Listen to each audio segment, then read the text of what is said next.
მოგესალმებით, ეთერშია გადაცემა გენდერი და საზოგადოება, რომელიც მზადდება პროექტის ქალები როგორც აქტორები ცვლილებებისა და გაძლიერებისთვის ფარგლებში. პროექტი ხორციელდება ქალთა საინფორმაციო ცენტრის მიერ ამერიკის შეერთებული შტატების საერთაშორისო განვითარების სააგენტო USAID-ის მხარდაჭერით, ფონდ ტასოსთან, საქართველოს ახალგაზრდა ეკონომისტთა ასოციაციასთან, ომისა და მშვიდობის გაშუქების ინსტიტუტსა და გალის რაიონში მოქმედ ორგანიზაციასთან პარტნიორობით.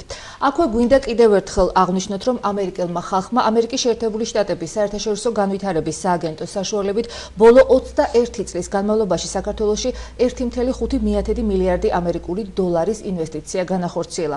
ახლა კი უშუალოდ ჩვენი დღევანდელი გადაცემის შესახებ, თემის შესახებ ჩვენ დღეს სტუდიაში მოვიწვიეთ კანდიდატი ქალები და მათთან ერთად ვისაუბროთ 2014 წლის ადგილობრივი თვითმმართველობის არჩევნებში ქალთა მონაწილეობის შესახებ. გაგაცნობთ გადაცემის დღევანდელ სტუმრებს.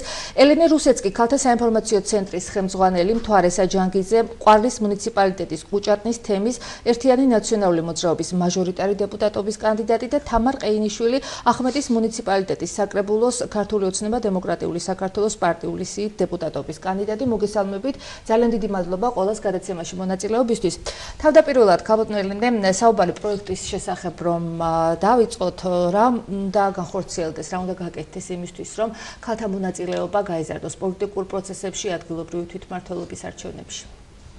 ზოგადად ძალიან ისეთი დიდი შეკითხვა, იმიტომ რომ 10 წელი კი არა 20 წელი არასამთავრობო ორგანიზაციები მუშაობენ ამ მიმართულებით, რომ ქალთა პოლიტიკური მონაწილეობა გაიზარდოს და გავლენა იქონიონ ქალებმა პოლიტიკაზე, მაგრამ სამწუხაროდ დღევანდელი რეალობიდან ჩვენ ხედავთ, რომ ეს მაჩვენებელი ძალიან დაბალია და არც ახლანდელი არჩევნები გვიწინასწარმეტყველებს რაიმე პოზიტიურ ცვლილებას.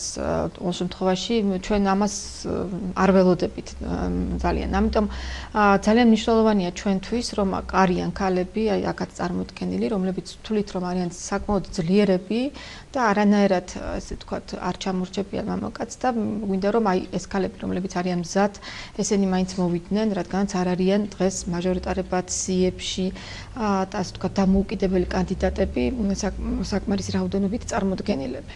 აი პროექტის შესახებ რომ ვისაუბროთ, რამდენად მნიშვნელოვანია ქართულ რეალობაში მსგავსი პროექტების განხორციელება იმისთვის, რომ ქალები უფრო აქტიურად იყოთ ჩართული პოლიტიკურ პროცესებში, არჩევნებში და თუნდაც ამ ადგილობრივი თვითმმართველობის არჩევნებში. მე მოგახსენებთ, პროექტი განსაკუთრებით მნიშვნელოვანია, იმიტომ რომ ისეთი ბირთვი ემსახურება ამ პროექტს, ზუსტად ხედავენ საჯარო სივრცეში აი ამ მიმართულებით რა პრობლემებია და ზუსტად აქვთ სტრატეგია შერჩეული. ძალიან აქტუალურია ეს თემა საქართველოში, იმიტომ რომ გენდერული თანასწორობა, ქალის და მამაკაცის თანასწორობა, მიუხედავად ხელისუფლების ძალისხმევის, მიუხედავად საკანონმდებლო სივრცეში მხარდაჭერის, სოციალურ სფეროში მაინც გვაქვს ტრადიციული და კულტურული სტერეოტიპები, აი რაღაცა პრობლემები. ამ თვალსაზრისით და ეს სტერეოტიპური აზროვნება, ეს ტრადიციული აზროვნება ქალის როლს ქვემოთ წერს.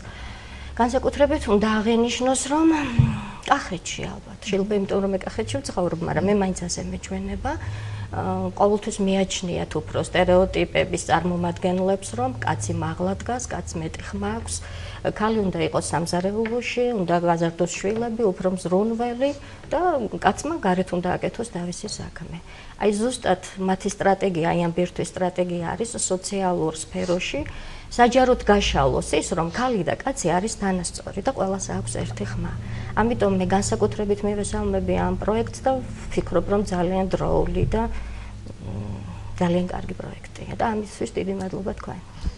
მოგესალმებით, პირველ რიგში უღრმესი მადლობა დღევანდელი დღისთვის, რომ თქვენს გადაცემაში ვარ და ამ პროექტის გავრცობისთვის. ვიტყვი იმას, რომ ჩემს მაგალითზე მე უკვე გახლა ვარ 2 მოწვევის დეპუტატი საკრებულოში ყვარლის მუნიციპალიტეტში და კიდევ ახლა მაჟორიტარად ისევ ვიყრი კენჭს. მიუხედავად იმისა, რომ ყველა წელიწადს რაღაცა განსაკუთრებულ პროექტში ვიღებ მონაწილეობას, ვსწავლობ იმას, რასაც ეს არასამთავრობო ორგანიზაციები ახორციელებენ, როგორც ქალბატონმა ელენემ თქვა და მე მათ ორგანიზაციასთანაც წლების წინაც მქონდა ურთიერთობა. ვფიქრობ, რომ სწორედ ეხლა კიდევ დროული იყო ამ ორგანიზაციის მხრიდან ასეთი ქმედება, ამ ტრენინგების ჩატარება კანდიდატებისთვის, რომლებიც თუნდაც პირველად აპირებენ კენჭის ყრას, მათი გაძლიერებისთვის, მათი მოტივაციის მიცემისათვის, რომ რაღაცა შიშის ფაქტორი ფაქტორი არ იყოს როგორც ქალმა ნაბიჯი გადადგას წინ. და მიუხედავად იმისა, რომ თითქმის ყოველ წელიწადს ვიმაღლებთ თქვათ ცოდნას და განათლებას ამ კუთხით, თვლი რომ ძალიან ბევრი რამ მომცა ამ პროექტმა და მადლობას ვუხდი ამ ორგანიზაციას. მე იმედი მაქვს, რომ ვითანამშრომლებ მათთან კიდევ და კიდევ ბევრს ველი მათგან როგორც ამ პროექტის ორგანიზატორებისგან. თქვენ აღნიშნეთ შიშის ფაქტორების შესახებ, კონკრეტულად რა ფაქტორებზე შეიძლება საუბარი? რა შიშს გულისხმობ და ეს შიში გეტყვით ახლავე ძალიან ხშირად ეს შიში არის ხოლმე იმისა, რომ მე ვარ ქალი და რაღაცა არ გამომივა ისე როგორც თქვათ გამოსდის მამაკაც. მე ასე არ ვთვლი. ხშირად ვამბობ და ვეუბნები ქალბატონებს, რომ სწორედ იქ სადაც მამაკაცები დგანან, თქვენი მოწინააღმდეგეები და კანდიდატები, სწორედ იქ მიდით და იქ თქვით რისი გაკეთება გინდათ. და რაც შეგიძლიათ, იმიტომ რომ როცა ქალბატონი იქ არ არის, უფრო თავისუფლები არიან ხოლმე მამაკაცები რაღაც პრობლემებზე საუბრისას, მაგრამ როდესაც ქალი რაღაც განსაკუთრებულად საუბრობს პრობლემაზე, მაშინ უკვე ყველა უსმენს, თუნდაც ის მამაკაცები. ამიტომ იმის შიში, რომ თითქოს მე ვარ ქალი და ვიღაცა ხმას არ მომცემს, რაღაცნაირად არ დამიჭერს მხარს, იმიტომ რომ ჩვენს გარშემო ძალიან ბევრი სოციალური პრობლემაა და ქალებს ეს შიშიც უკან ხევს, იმიტომ რომ აი თუ თქვათ იქნება მუდმივად გადართული რაღაც საქმეებზე, ოჯახური პრობლემები არ დარჩეს მოუგვარებელი, რადგან რატომღაც ითვლება, რომ ქალი უნდა იყოს მაინც და მაინც ყველა ოჯახში შიდა პრობლემების მომგვარებელი. ეს შიში ნამდვილად ბევრ ქალს აწუხებს. ჩვენ საუბრობთ გადაცემის დასაწყისში ერთგულების შესახებ, რაც ქალებს ახასიათებდა. თქვენ აღნიშნეთ, რომ ნაციონალური მოძრაობა მეტწილად მამაკაცებმა დატოვეს და ქალებმა მეტი ერთგულება გამოიჩინეთ. მეტი კი არა, თითქმის ერთგულება და დიახ, მე ვამბობ, მე ყოველთვის ვიყავი ერთი ნაციონალური მოძრაობის წევრი, დავრჩები, არასოდეს არ მექნება იმის პრობლემა, რომ თუ რაიმე არ გამოსულია, თქვა რომ ეს არ გამომივიდა, მაგრამ აუცილებლად ვიქნები ღირსეული ადამიანი. ზოგადად ტენდენცია არის, როდესაც ახლა ჩვენ დაკვირვებით პარტიას რო ტოვებენ, არ არის აქ ნაციონალურ მოძრაობაზე, ზოგადად საუბარი, ძირთადად მამაკაცები ტოვებენ და ქალები ბოლომდე ერთგულად ემსახურებიან იმ პარტიას. ამიტომ ეს ასე ვთქვათ, არ არის გასაკვირი და კიდე მინდა დავამატო ის, რომ ქალები უფრო მომთხოვნები არიან თავის თავთან და ამიტომ რაღაცნაირად მაქსიმალისტები არიან და ძალიან მნიშვნელოვანია მათი თვითდარწმუნებულობა კიდევ უფრო მეტად, იმიტომ რომ რეალურად განათლება და პოტენციალი ნამდვილად არის ქალებში საქართველოში და ეს მათი განათლება თავისთავად სტატისტიკაც გვიჩვენებს, რომ განათლებული ქალები საკმაოდ ბევრი არიან სტატისტიკურად უმაღლეს სასწავლებლებს უმრავლესობა ამთავრებს. თუმცა დასაქმების მხრივ სურათი განსხვავებულია. დიახ, ნუ დასაქმება ეს არის პირდაპირ კავშირში ქალის გათხოვებასთან, ასე ვთქვათ, როდესაც ის შულს აჩენს და იძულებული არის აი ამ ჩარჩოებში მოექცეს, როდესაც მას არჩევანი აქვს ან ოჯახი და ბავშვი ან სამსახური, ირჩევენ ქალები ოჯახს აი ამ ზეწოლის ქვეშ, საზოგადოებრივი ზეწოლის ქვეშ რომ ცუნდოდეს მარტო ოჯახს და ქალს შესაბამისად ხდება წყვეტა მის, ასე ვთქვათ, განათლებაში, განვითარებაში და მე საკმაოდ უჭირთ ქალებს უკვე დაეწიონ აი მოვლენებს და აიღონ ის ტემპი, რაც დაუშვათ მამაკაცებს აღებული აქვთ. ქალბატონელინე, თქვენ გადაცემის დასაწყისში აღნიშნეთ, რომ ეს პროექტი არაერთი წელია, რაც მიმდინარეობს. ამ დროის განმავლობაში რა შეიცვალა, თუ შეიძლება ვისაუბროთ, აი რა ტენდენციები გამოიკვეთა? უფრო მეტად არიან ქალები ჩართული პოლიტიკურ პროცესებში, იგივე პარტიულ სიებში, ხშირად საუბრობთ ხოლმე ქალბატონებთან ერთად იმის შესახებ, რომ ძირითადად ქალებს იყენებდნენ ეგრეთ წოდებული შავი სამუშაო შესასრულებლად და მოწინავე რიგებში პარტიის პირველ ან მეორე ნომრად ისინი იშვიათად არიან. აი სურათი როგორ შეიცვალა ამ კუთხით?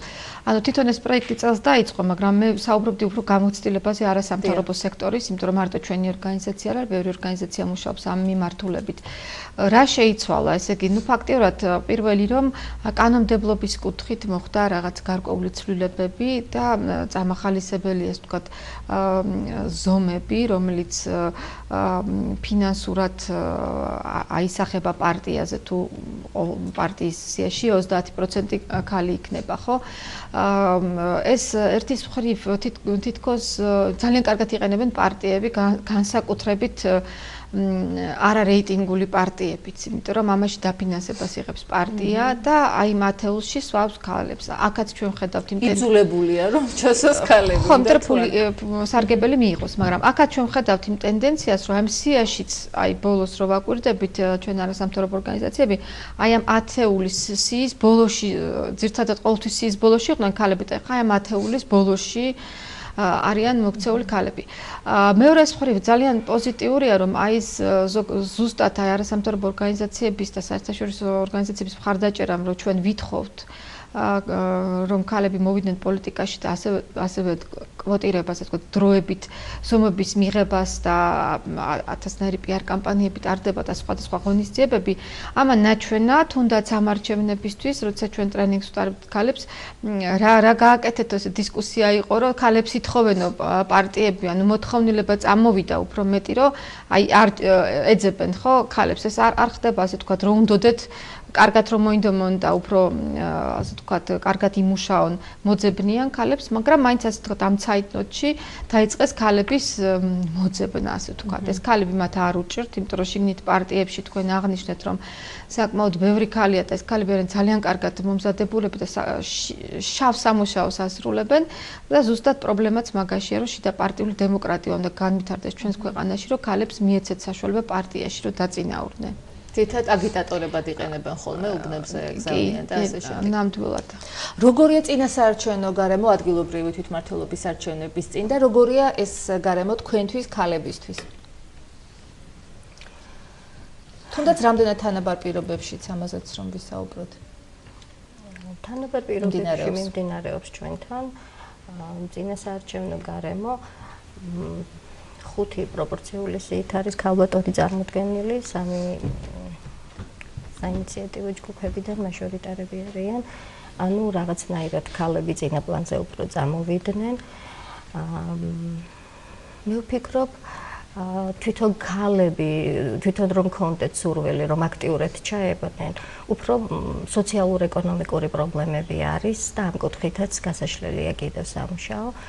რომ მათი სოციალურ-ეკონომიკური სფერო ცოტა გამოსწორდეს, ცოტა წინ წავიდეს და მეტად აქტიურები გახდებიან, თორემ აზროვნება, მენტალიტეტი თავისთავად ცხადია, ნამდვილად არის ქალებში. აი ახმეტის მაგალითზე რომ ვისაუბროთ და ყვარლის მაგალითზეც რომ ვისაუბროთ, რა მდგომარეობა, რამდენად აქტიურად არიან ჩართული ქალები პოლიტიკურ პროცესებში, თუნდაც თქვენი პარტიის და სხვა პარტიების მაგალითზეც რომ ვისაუბროთ. ახმეტაში ვერ ვიტყვი, რომ ქალები უფრო მეტნი არიან ჩართულები ვიდრე მამაკაცები, სამწუხაროდ მამაკაცები უფრო მეტნი არიან ისევ ვიდრე ქალები, მაგრამ აქტიურად არიან ჩართულები ის ქალები, ვინც არიან ჩართულები. რაც შეეხება ჩვენთან ყვარლის მაგალითზე გეტყვით, რომ ჩემს სიტუაციაში პირადად ჩვენ გათვალისწინებული გვაქვს რეკომენდაციები, რომელიც ვთქვათ, მიიღო საერთაშორისო ორგანიზაციებმა მისცეს პარტიებს და იქნება ის ესე ეგრეთ წოდებული წარმოდგენილი კვოტები პირველ და მეორე ათეულში, მაგრამ ამ შემთხვევაში არის ტენდენცია იმისა, რომ 3 კი არა, მეტი ქალბატონი ძის და არა სიის ბოლოს, რაც ძალიან სასიამოვნოა, ასევე მაჟორიტარობის კანდიდატები პირადად ჩვენ საერთო მდგომარეობით შერჩეული ძალიან კარგი ახალგაზრდები არიან და განსაკუთრებული მნიშვნელობა ჩემთვის იმას აქვს, რომ ჩემი პარტიის გამგებლობის კანდიდატიც ქალბატონია, ჩვენთან ქალბატონი ხატია დეკანოიძე და ვფიქრობ, რომ სასიამოვნო სიტუაცია. საერთოდ არის პარტიები, რომლებსაც ნამდვილად ყავთ ქალბატონები, რომლებიც მუშაობენ. ქალბატონების მთავარი ძირითადი ძალიან კარგი მიმართულება რა არის, იცით? ერთმანეთს არასოდეს არაფერს არ ვაკადრებთ, მიუხედავად პარტიული კუთვნილებებისა, როდესაც ვართ მე მყავს მოწინააღმდეგე ქალბატონი სხვადასხვა პარტიიდან, რომელსაც ნამდვილად მოვუსმენ მას მივალ დავდგები პირიქით ის მოვაჩერდა და ჩვენ ქალთა სოლიდარობას, რომელიც მე აქტიურად მაქვს გავლილი სხვადასხვა ორგანიზაციებთან, ესე ვთქვათ, ვიჩენთ.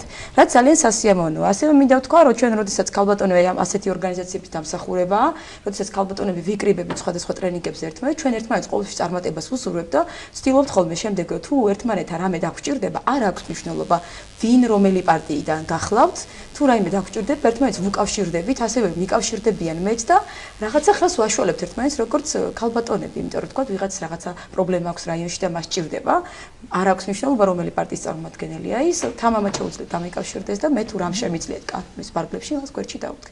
ასევე ეს არის ძალიან მნიშვნელოვანი თემა, რომ ქალები უფრო მოქნილები არიან პოლიტიკაში.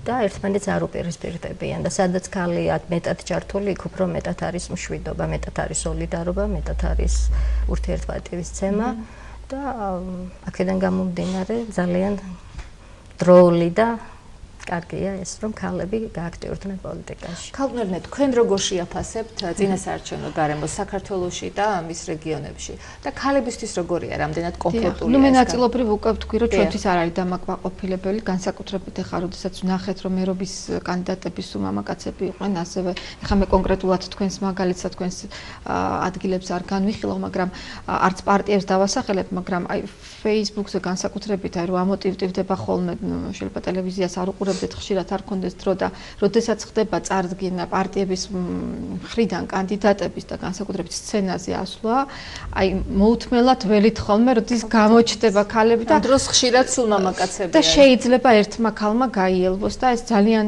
გულსატკენია, ასევე ძალიან გულსატკენია ის რომ ასევე სოციალური მედია გვაძლევს ამის საშუალებას რაღაცა მონიტორინგს, რომ შეხვედრებზე ძირითადად აი წინასაარჩევნო შეხვედრები, როდესაც კანდიდატები გადიან, ძირითადი მასა არის მამაკაცები, ვისაც ელაპარაკებიან და ეს ძალიან კარგად ჩანს აი ესეთი თვალით, აი ყველანაირი ანალიზის გარეშე. ამიტომ ჩვენ ხედავთ, რომ ერთის მხრივ პრობლემა არის ასევე, რომ ქალების ხმა, ანუ რა უნდათ ქალებს ანუ ამომრჩევალ ქალებს აი ესეც არ ჩანს ხო და არც ასე თქვა ქალები ძალიან მნიშვნელოვანი საკითხს შეეხო თუ არისაც და ესე იგი ჩვენ ტრენინგზეც გქონდა საშუალება რომ გვესაუბრო აი სოლიდარობაზე ხო ანუ საერთოდ ზოგადად რომ ქალთა რაღაცა შეიცვალოს ქვეყანაში პოზიტიურისკენ და დემოკრატია რეალურად დამკვიდრეს ვერ დამკვიდრდება თუ ვერ გაითავისებს ქვეყანა რომ გენდერული თანასწორობა არის მნიშვნელოვანი საკითხი ეს არის კომპონენტის შემადგენელი და აქ ჩვენ ხედავთ რომ ქალთა მოძრაობა არის ძალიან მნიშვნელოვანი რომ შეიქმნას ქალთა მოძრაობა რასაკვირველია არის ცალკეული ორგანიზაციები ქსელები ვინც ვმუშაობთ და ну, შეიძლება თქვას 24 საათიან რეჟიმში მუშაობთ, მაგრამ თუ ეს არ გადაიქცა მოძრაობად, იმიტომ რომ სხვანაირად ვერ ვცვლით ვერაფერს და აი აქ ზუსტად არის ძალიან მნიშვნელოვანი სოლიდარობა ქალების, სხვადასხვა პარტიის ქალების. აი ჩვენმა ტრენინგმა მაგალითად დაგვანახა, რომ ეს პრობლემა ყოველ შემთხვევაში ადგილზე არ აქვთ ქალებს და საჭირო არის აი უფრო მეტი კომუნიკაცია. ნახსენები იყო ასევე პრობლემები, ხო? ეს პრობლემები იგულისხმება, რომ შეიძლება რეგიონში იყოს რამე პრობლემები, სადაც ერთმანეთის მხარდაჭერა იყოს საჭირო, ანუ ადამიანების, ჩვეულებრივი მოქალაქეების ინტერესი იყოს გათვალისწინებული. და აი აქ ზოგადად ეს ქალები არიან გადაწყვეტილების მიმღებები უნდა გახდნენ და არიან გავლენიანი ადამიანები, ჩემი აზრით. ამიტომ აი მათ კომუნიკაციას აქვს ძალიან დიდი მნიშვნელობა და თქვენთანაც რასაკვირველია მედიასთან. თქვენ ნაწილობრივ უკვე გადახვედით შემდეგ საკითხზე, ანუ პრობლემებზე, რაც ხელს უშლის ქალებს, რაც ხელს გიშლით თქვენ იმისთვის, რომ უფრო აქტიურად იყოთ ჩართული პოლიტიკურ პროცესებში და იგივე არჩევნებში. რა პრობლემებზე გაამახვილებდით ყურადღებას ამ კუთხით? ეხლა დასაწყისში აღნიშნებენ საუბრის, რომ ალბათ უფრო სტერეოტიპური აზროვნება, რომელსაც საჯარო სივრცეში მეტად გაშლა უნდა და მეტად ინფორმირებულობა უნდა, რომ გენდერული თანასწორობა იყოს და არა მხოლოდ მამაკაცების წინაპლანზე წამოწევა პოლიტიკაში.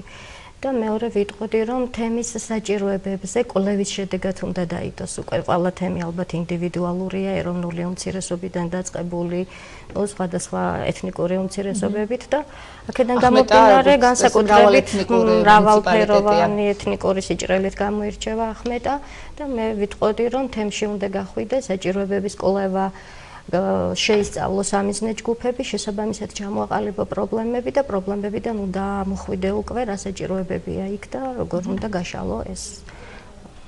სხვადასხვა ეთნიკური უმცირესობების წარმომადგენლებზეც რომ ვისაუბროთ, რამდენად არიან ისინი აქტიურად ჩართული ამ არჩევნებში, თუნდაც თქვენს პარტიაში რამდენად არიან წარმოდგენილი? ქალბატონი, ხო, ორი ქალბატონია ქართულ ოცნებაში, ხალაწნიდან და ომალოდან, მაგთემიდან არიან ძირითადად და ძალიან კარგია, რომ ამ ქალბატონებს მიეცათ იმისი საშუალება, რომ იყვნენ საკრებულოში, თქვან თავიანთი სიტყვა, თუმცა ვიტყვი, რომ სამუშაო ძალიან ბევრია. რა როლს ასრულებს ამ კუთხით ტრადიციები, რაც არის და ტრადიცია, რელიგიური ტრადიცია თავისთავად ცხადია, ზღუდავს ქალის უფლებებს. ჩვენ ვიცით, რომ განსაკუთრებით პანკისის ხეობაში არის რაღაცა რელიგიური მიმდინარეობებიც, რომელსაც აქვს განსაკუთრებული ჩაცმულობა, დაბურული კლავები აი აქამდე რომ უნდა იყოს და ეს თუმცა ეს ალბათ პრობლემა არ იქნებოდა პოლიტიკაში ჩართულობისთვის თუ არის მაინც პრობლემა? მე ვთვლი რომ აი ამ ქალბატონებისთვის პოლიტიკაში ჩართულობის პრობლემა არ, იმიტომ რომ მათ სხვანაირი მენტალიტეტი აქვთ. ამიტომ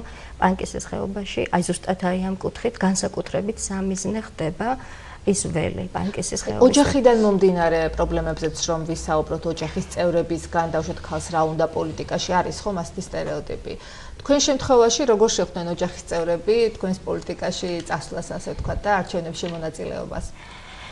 ჩემ შემთხვევაში მე მუშაობდი გამგეობაში, საჯარო სამსახურში და უბრალოდ სურვილი გამიჩნდა თვითმმართველობაში, საკრებულოში ყოფილიყავი, რათა უფრო მეტად მეთქვა ჩემი სიტყვა, ხალხთან ერთად მეტად მქონოდა იმის საშუალება, რომ ხალხში გავსულიყავი და ზუსტად იმ მიმართულებით მე გვემუშავა ყველას ერთად, რაც მათ და აქედან გამომდინარე მივიღე გადაწყვეტილება, თუმცა ვიტყვი, რომ აქტიურად დამიჯერეს ოჯახის წევრებმა მხარი და ვიტყვი კიდევ რომ საინფორმაციო ცენტრთან შეხვედრამ ძალიან გამოძლიერა კიდევ, იმიტომ რომ მე მქონდა რაღაცა გარკვეული პრობლემები პოლიტიკური თვალსაზრისით, სამწუხაროდ წინამთავრ მაგრამ დღეს ბედნიერი ვარ რომ არის ქართული ოცნება, ამ პრობლემამ გვერდზე გადაიწია და მეც როგორც რეაბილიტირებული ადამიანი გავხდი და გამიჩნდა სურვილი რომ ჩემი სიტყვა ვთქვა ახმეტის რაიონში საკრებულოდან. ქალბატონთვარისა, თქვენ რა პრობლემებზე გაამახვილებთ ყურადღებას, რაც ხელს გიშლით ქალებს იმაში, რომ პროაქტიურად იყოთ ჩართული პოლიტიკურ პროცესებში და უფრო აქტიურად იღებდეთ მონაწილეობას არჩევნებში? გეტყვით, ახლა მე 23 წლის ასაკიდან ვარ ჩართული.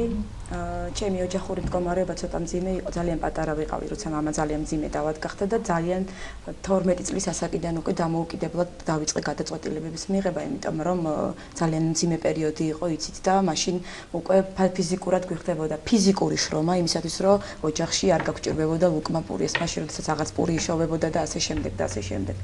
აი ამ ხასიათიდან გამომდინარე, მე როცა უკვე ცოტა მოვიზარდე და როცა უკვე როგორც მოქალაქემ გადაწყვეტილებების მიღება დავიწყე და მივაკითხე ადგილობრივ მუნიციპალიტეტს და დამხვდა პრობლემები, რომ ანუ ვერ ვიღებდი მამის ავადმყოფობის კუთვნილ პენსიას, რომ მისთვის წამალი გვიყიდა და ასე შემდეგ. მაშინ თქვი რომ იყო უკვე რაღაც ისეთები, რაზეც გაჩუმება ნამდვილად არ შეიძლებოდა. ჩემი ოჯახი ამას შეხვდა აბსოლუტურად ნორმალურად, იმიტომ რომ უკვე მიცნობდნენ ასეთი როგორი დამოუკიდებელი ადამიანიც ვიყავი და პირიქით დამიდგე მხარში რაც შეეძლოთ, ანუ მითხრეს რომ შენ როგორც გადაწყვეტ, ისე გააკეთე და 2003 წლის რევოლუციამდელი პერიოდიდან ვარ ამ პარტიის წევრი და მოღვაწეობ, ასე ვთქვათ, ამ საკითხებში. რაც შეეხება ქალთა პრობლემებს, მე ხვდებოდა პრობლემა იმაზე, რომ ვიყავი პატარა გოგონა. და რატო უნდა ყოფილიყავი ვთქვათ ესეთი აქტიური და იყო პრობლემები რომ აი საზოგადოების მხრიდან რომ ეს არის მოცლილი ადამიანი ახლა და არ ჯობია ისევ მიუბრუნდეს იმ თავის ფიზიკურ საქმიანობას და ასე შემდეგ მე არც ახლა ვამბობ ჩემს ფიზიკურ საქმიანობაზე უარს როცა თავისუფალი დრო მაქვს ნამდვილად და არც მაშინ არ მithქვამს უარი პირიქით მე მაშინ გადავწყვიტე რომ უფრო აქტიური ყოფილიყავი და ის რომ ქალი ვიყავი ამაზე გადამესვა ხაზი არ აქვს მნიშვნელობა რას ქვია ქალი ვარ თუ ფიზიკურად ვშრომობ მამაკაცების გვერდით მაშინ რატო არავის არ ვახსენდები მეთქი ასე ვამბობდი რომ ქალი ვარ თქო და როცა მიჭირავს მძიმე თოხი და მუშაობ და მუშაობ მათთან და რაღაც მძიმე ფიზიკურ საქმიანობას ვეწევი რატო მაშინ არ მეუბნებია რომ წადი დაისვენე რომ ქალი ხარ აი ეს იყო ამ ჩემი გადაწყვეტილება იყო რა თქმა უნდა პრობლემები იცით რა მეუჯერ შემხვდრია ქალებისგანაც აი უფრო ასაკიანი ქალბატონებისგანაც რომ ეხლა შენ რაღა გაგათხოვებს და ჯობია სახში იყო და ასეთ შემდეგ. ნუ რა ვქნათ, არის ეს განსაკუთრებით პერიფერიებში არის ეს თქმი. თუმცა დღეს უკვე ამას დარწმუნებული ვარ, რომ არავინ აღარ უყურებს, უმრავლესობა დიდი პროცენტი ნამდვილად არ უყურებს.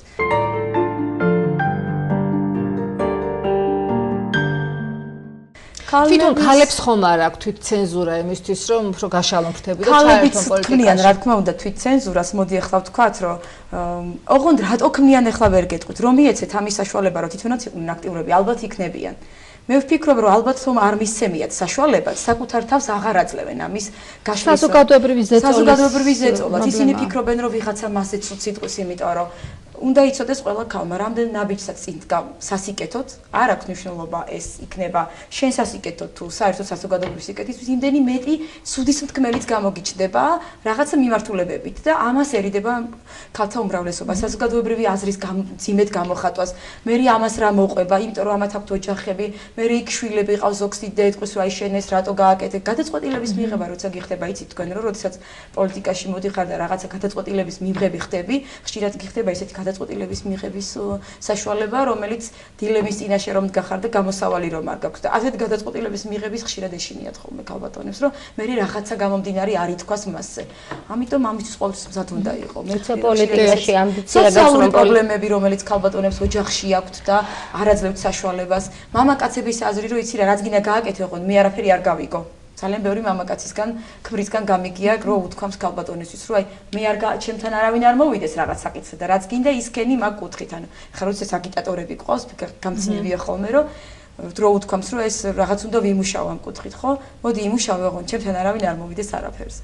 ესეც უკვე პრობლემაა და ამის გამო რაღაცა უკან დახევითი გზები უხდება ქალბატონს. ქალბატონებო, თქვენ ნაწილობრივ ალბათ ისაუბრეთ, თუმცა რომ განვავრცოთ ეს თემა, თქვენ რა პრობლემებს ხედავთ ამ კუთხით? ნუ პირველ რიგში ძალიან მნიშვნელოვან თემას შეეხეთ ოჯახს, ხო? ანუ ოჯახის მხარდაჭერის გარეშე შეუძლებელია რომ ადამიანი რაღაცას მიაღწიოს, იყოს წარმატებული, ძალიან რთულია. და განსაკუთრებით ეს რთულია ქალებისთვის, იმიტომ რომ თუ მეუღლის თუ ყავს მეუღლე და მისგან არ არის მხარდაჭერა, ის რომც იყოს პოლიტიკაში, იქნება მუდმივად დაძაბული, მუდმივად დასტრესილი და ვერანაირ შედეგზე ასეთ მდგომარეობაში ვერ გავალთ. ამიტომ ძალიან დიდი მნიშვნელობა აქვს, ძალიან გადაჭაჭულია ეს პრობლემები, ქალთა პოლიტიკური მონაწილეობა ოჯახში, ძალადობა, ასე ვთქვათ, და სხვადასხვა საკითხები. ამიტომ ძალიან მნიშვნელოვანია ის საზოგადოებრივი ცნობიერების შეცვლა. ასევე აი წესჩვეულებებში, რომელიც არსებობს, აი ამ წესჩვეულებების გადახედვა თვითონ ადამიანების მხრიდან და რაღაცების შეცვლა, ანუ რაღაცების ცოტა გალამაზება, ის რომ თანამედროვე ქვეყანას რაც შეეფერება. მეორე მე რაც მინდა ვთქვა, აი უშუალოდ პრობლემებზე რაც ჩვენ დავინახეთ კონკრეტულად ჩვენმა ორგანიზაციამ პრაქტიკაზე, ეს იყო ის, რომ ჩვენ გარკვეულ ქალებს ვამზადებდით პოლიტიკაში მოსვლისთვის და ამ ქალებმა როგორც წესი ბოლო მომენტში უარს ამბობენ პოლიტიკაში მოსვლაზე და სულ რამდენიმე ქალი დაგვრჩა დაუშვათ, რომელიც ვიღაცა პარტიულ სიაში მოხდა, ვიღაცა საინიციატივო ჯგუფი შექმნა ვიღაცამ, ხო? ანუ ეს არის ძირითადად რომ ვეკითხებით, აი რატომ ეს არის ძალადობრივი გარემო, რომელსაც ქალები გრძნობენ და ვერ უძლებენ. და ხშირ შემთხვევაში ისევ ოჯახი, იგივე ქმარი ეუბნება ცოლს, რომ ნუ წახვალ და ამით ის, ასე ვთქვათ, იცავს თავისი გაგებით. ხშირად ხდებიან პოლიტიკოსები ტალახისროლის ობიექტები. შეიძლება მართალიც არის იმ მომენტისთვის ისეთი გარემო, არ ვიცი, მაგრამ ყოველ შემთხვევაში ის ცდილობს, რომ დაიცვა, არა იმიტომ მაინც და მაინც რომ ეწინააღმდეგება თავის ცოლს, არამედ დაიცვას ქალი იმ ძალადობრივი გარემოში, რომელიც არის. იმიტომ რომ თქვენ თუ შეამჩნევთ, როდესაც კაცის და ქალის პიარი ხდება, ხო, ნუ მამაკაც მოიყვანენ როგორც ექსპერტად და ასვავენ იგივე თქვენ კოლეგები ჟურნალისტები, ხოლო ქალის შეფასება ხდება მისი ვიზუალით, მისი ჩაცმულობით, მისი ასე ვთქვათ, პარტნიორის, ვინ ყავდა პარტნიორი, რატომ, მაშინ როცა კაცების პარტნიორებს არავინ ასე ვთქვათ არ ითვლის, ხო? ასეთი გამოთქმა არსებობს, რომ ძლიერი ქალების ეშინიათ მამაკაცებს რეალურად. ეს პრობლემაც არის ოჯახში, როცა არ უნდათ რომ პოლიტიკაში გაუშვენ ქალი. ხო, მაგრამ იცით რა არის? აი ოჯახი, რომელიც ასე ვთქვათ, ჯანსაღი და ნორმალური ოჯახია, აი რაც მე მინახია შემდგარი ოჯახები, მე იქ არ მიიგრძნი არასოდეს, რომ კაცს ეშინოდეს ძლიერი ქალის. ეს არის ასევე გავრცელებული ჩემი აზრით სტერეოტიპი, რომ ქალი უნდა იყოს შტერი, ასე ვთქვათ, დაუცველი, უფრო მართვადი და ასე შემდეგ. სინამდვილეში ადამიანები, რომლებიც აზროვნებენ და მამაკაცი, რომელიც აზროვნებს ჯანსაღად, ის ეძებს ჭკვიან ქალს. იმიტომ რომ ზუსტად ის მამაკაციც თუ უნდა რომ იყოს წარმატებული, გვერდში უნდა ედგეს ჭკვიანი ადამიანი და იგივე ის ქალი ეხმარება მას, ხო? ჩვენ გვსმენია რომ წარმატებულია, კაიცოლია, რაღაცებს წყვეტავს მის მაგრად და ასე შემდეგ, მაგრამ აქაც ასე ვთქვათ არ ჩანს, ხო, ეს ქალი. ამიტომ ძალიან დიდი მნიშვნელობა აქვს ჩემი აზრით აი ცნობიერების ამაღლებას. და ძალიან საინტერესო სტატისტიკა, ხა ზუსტად ციფრები არ მაქვს წამოღებული, მაგრამ რო გადავხედოთ, რამდენი საინიციატივო ჯგუფია დარეგისტრირებული, 1100 რაღაც არის კაცების ჯგუფი და სულ რაღაცა 50 თუ 119 თუ რაღაცა არის ქალების საინიციატივო ჯგუფი. ხო, ვარაუდოთ, ხა წინასწარ შეიძლება ითქვას ის კაცი, ვინც ვერ მოხვდა პარტიულ სიაში ან სადმე მაჟორიტარად, უცებთ დააორგანიზდა, ასე ვთქვათ, შექმნა საინიციატივო ჯგუფი უფრო მარტივად, ვიდრე ეს გააკეთა ქალმა და აი აქაც ჩვენ ვხედავთ, რომ სხვაობა არის.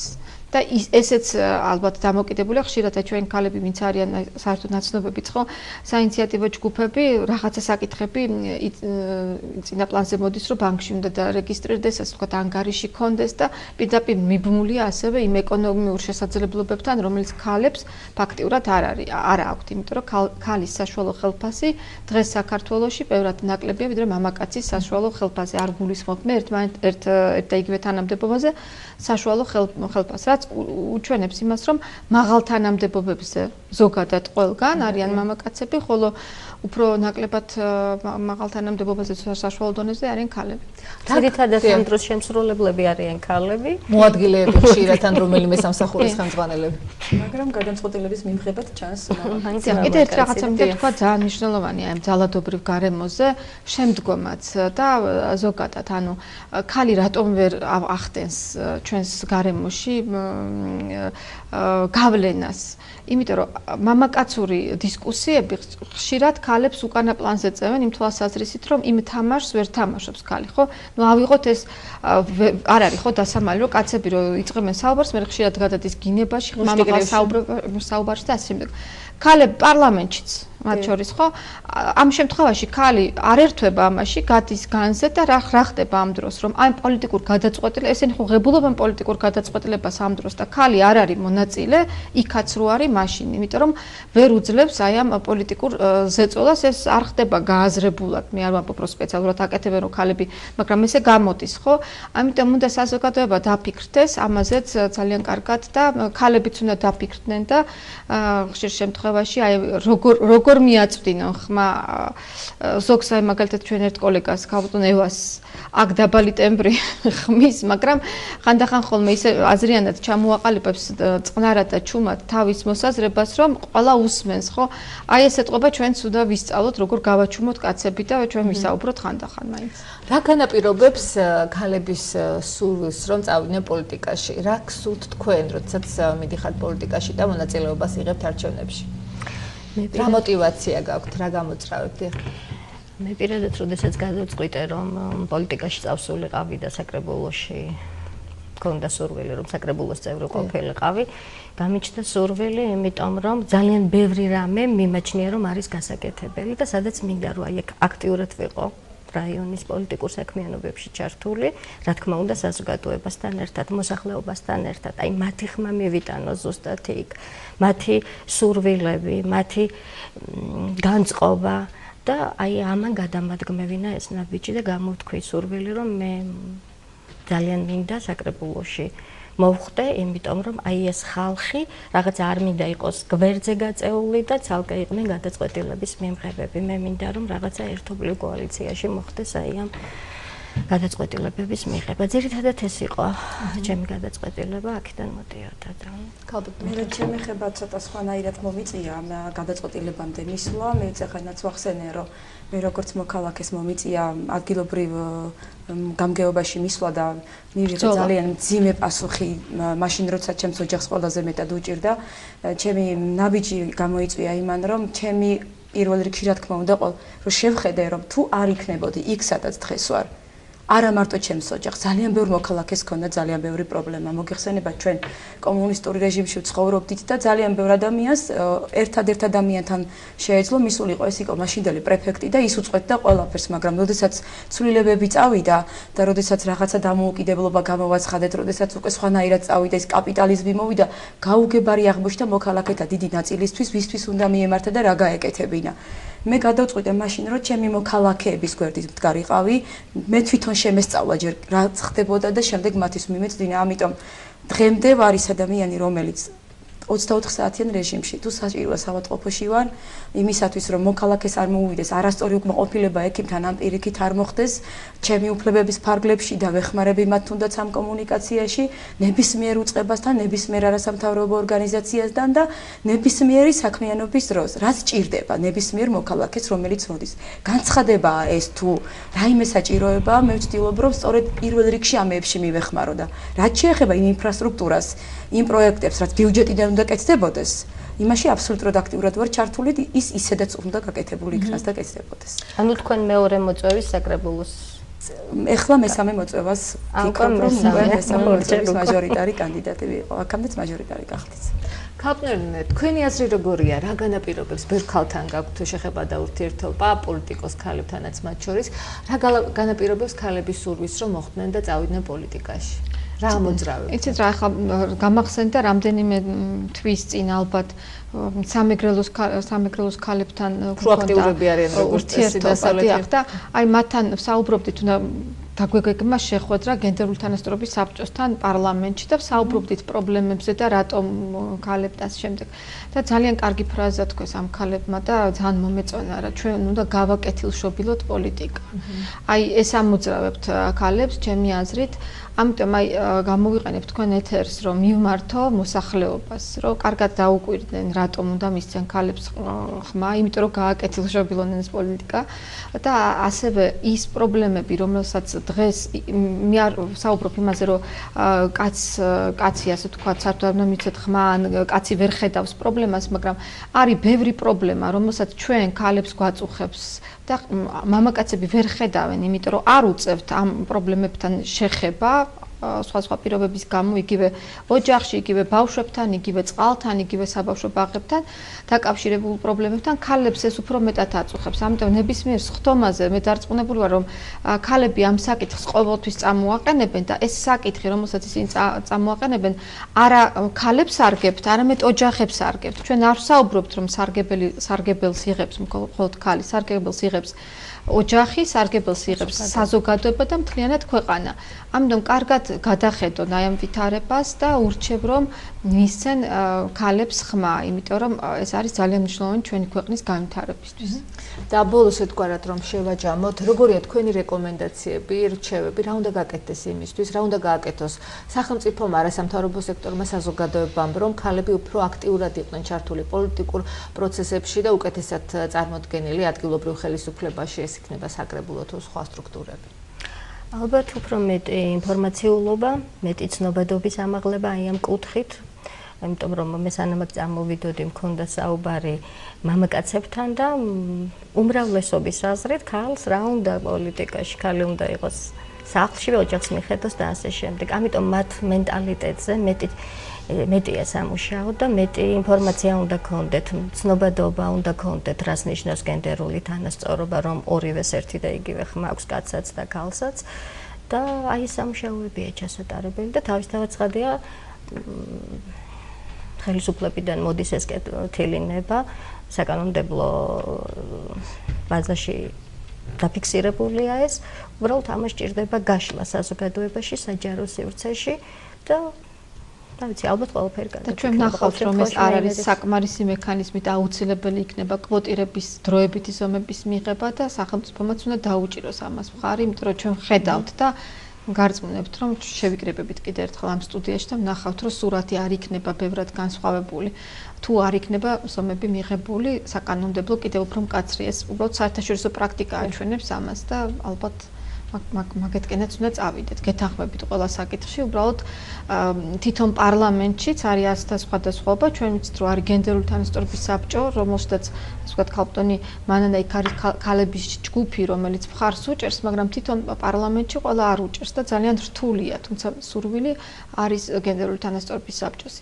ამიტომ უფრო მეტი ძალისხმევა გვინდა, რომ აი ზეგავლენა და ცვლილება ადამიანებშიც არა მარტო საზოგადოების, ასე ვთქვათ, ზოგადად მოვახდინოთ, არამედ გადაწყვეტილების მიმღებებზე ყველას გულისხმობ ყველა პარტიას და ასე ვთქვათ მმართველს და ოპოზიციურ პარტიებს.